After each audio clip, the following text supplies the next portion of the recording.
స్తోత్రం వేసే ప్రిపేర్ బిడ్డారా క్రీస్తు అందరికి సమాధానం కలుగును గాక ఆమేన్. నేను మీ అభిషేక్. ఎలా ఉన్నారు? బాగున్నారా?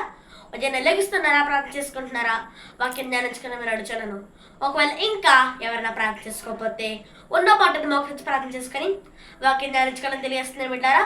తద్వారా దేవుడు మీతో మాట్లాడమని ఆశ్రయించి విశ్వాసంలోను ఆత్మీయతలోను మరింత బలపరుస్తారని తెలియజేస్తూ ప్రతిదినము దేవుని వాగ్దానం అనే ఈ ఆత్మీయ చక్కటి కార్యక్రమంలో వాగ్దానం చదువుకుందాం.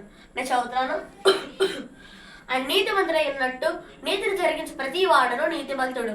1 యోహాను 3:7 కనుక దేని బిడ్డలారా, ఈ వాగ్దానాన్ని బట్టి మనం ఏం తెలుసుకోవాలంటే ఇద్దరు మీరు నీతిమంతులుగా ఉన్నారా, అనీతిమంతులుగా ఉన్నారా? మరి ఇక్కడ దేవుని వాక్యం ఏమని సెలవిస్తుందంటే ఆయన నీతిమంతుడై ఉన్నట్టు నీతిని జరిగించి ప్రతి వాడును నీతిమంతుడు. మనము నీతిమంతులుగా ఉన్నామో అనీతిమంతులుగా ఉన్నామో మనం ప్రశ్నించుకోవాలి. కాబట్టి ఇక్కడ మనం ఏం తెలుసుకోవాలంటే మనము మన ప్రభువైన యేసుక్రీస్తు వారు ఇచ్చిన ఆజ్ఞలను విధులను కట్టడలను మనం పాటిస్తున్నాం. అలాగే మన ప్రభువైన యేసుక్రీస్తు వారిని అనుసరిస్తున్నాం కనుక ఆయన చేసినట్లే మనము కూడా నీతిని జరిగించి వారుగా ఉండాలని తెలియజేస్తున్నాం అంటారు. కనుక విశ్వాసం జరిగి తెచ్చుకోండి. వాక్యాన్ని ఎత్తిపెట్టి ప్రార్థన చేసుకోండి. దేవుడి మాటలు దీవించును గాక ఆమేన్. ప్రార్థన చేసుకుందాం. స్తోత్రం వేసే ప్రతిదినము దేవుడి వాగ్దానం ఆత్మీయ చక్కటి కార్యక్రమం మాకు ఇచ్చారు. మీకు వందనాలు. మీరు మాకు ఇస్తున్న వాగ్దానం ఆయన నీతిమంతుడు ఉన్నట్టు నీతిని జరిగించి ప్రతి వాడలో నీతిమంతుడు. ఈ వాగ్దానం అందరి జీవితంలో నెరవేర్చండి.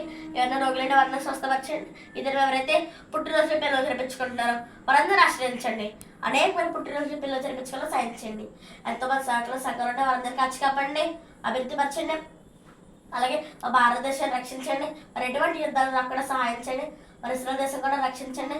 నాకు యుద్ధాలు ఆపండి. మా భారతదేశంలో ఎటువంటి అల్లర్లు జరగకుండా సహాయం చేయండి. మరి దీన్ని ఎవరైతే పుట్టినరోజు పిల్లలు చేయించుకుంటున్నారో వారందరిని ఆశ్రయించండి. మరి ఎవరైనా రోగులంటే వారందరినీ స్వస్థపరచండి. యేసునామములో ఇచ్చినాం తండ్రి ఆమేన్.